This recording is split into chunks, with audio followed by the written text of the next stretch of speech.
John Hoffman and Representative Melissa Hortman.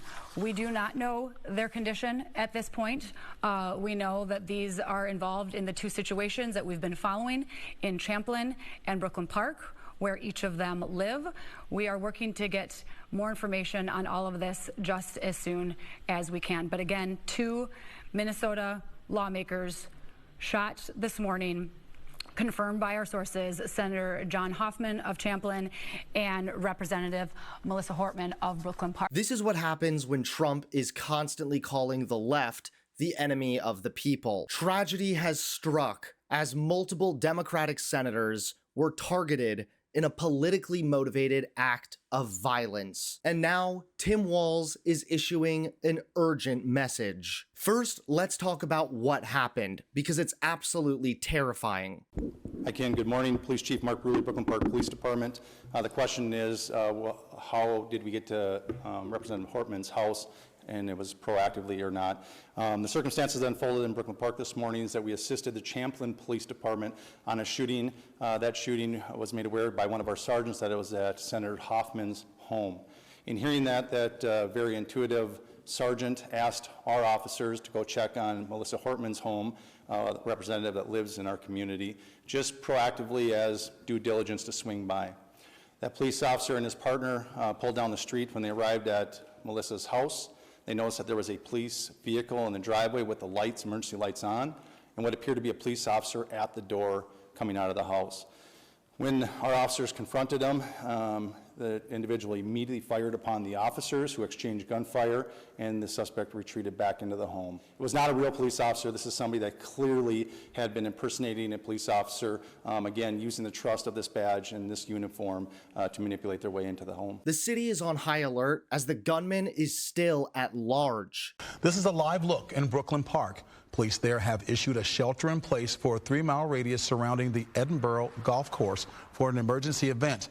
Officers are looking for a suspect in multiple targeted shootings who is considered armed and dangerous. The suspect is a white man with brown hair. He is wearing black body armor over a blue shirt and blue pants. Police say he may misrepresent himself as law enforcement. Please be careful if you are in that area. We're also been told that people are told to not answer the door. There's a knock at the door unless they see more than one law enforcement officer there.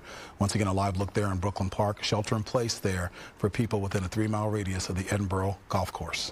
Yeah, briefly, although I'm just going to remind us that this is an absolute and active investigation. We have thousands of people sheltered in place in the city of Brooklyn Park right now. We are in an extensive manhunt involving hundreds and hundreds of police officers and SWAT teams searching, gridding off areas, as we believe confidently the suspect had fled out the back of the house after being confronted by the police. And now Tim Walz has issued an urgent message after Minnesota lawmakers were targeted by this vicious attack.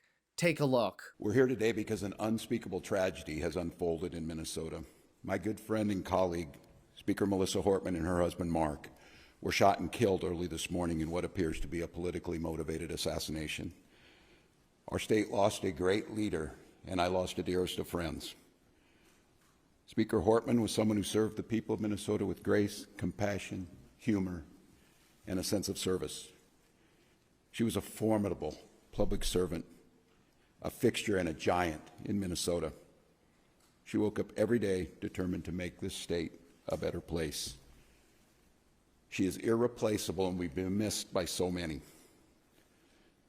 Minnesota's thoughts and prayers are with her family, her loved ones, her children, and her parents. My prayers also go out to State Senator John Hoffman and his wife Yvette, who were each shot multiple times. The Hoffmans are out of surgery at this time and receiving care, and we are cautiously optimistic they will survive this assassination attempt. This was an act of targeted political violence. Peaceful discourse is the foundation of our democracy. We don't settle our differences with violence or at gunpoint. In the state of Minnesota, and as recently as last week, in the most closely divided state legislature in the country, we sat down, we worked things out, we debated, we shook hands and compromised, and we served the state of Minnesota together. We proved that it's possible, even in these politically charged times, to find compromise and adhere to the principles of democracy and civil discourse. We must all, Minnesota and across the country, stand against all forms of political violence. At this precipice moment we're on, this tragic act here in Minnesota should serve as a reminder to all of us. The democracy and the debates in the halls of Congress, in state houses, in school boards, is a way to settle our differences peacefully and move society to a better place. We're collaborating with all local, state, and federal agencies on a full investigation. We're committed to keeping Minnesotans informed as the situation continues. I assure you that those responsible for this will be held accountable, and each and every one of us are committed to making sure that a tragedy like this never repeats itself in Minnesota or across this country. I'd now like to turn it over to my public safety team to fill you in on the specifics of this ongoing investigation. At the end of the day, this is the sad result of what happens when you have a president who glorifies violence, acting like the strong man, and then labels the left the enemy of the people. It's absolutely horrific that this is our reality.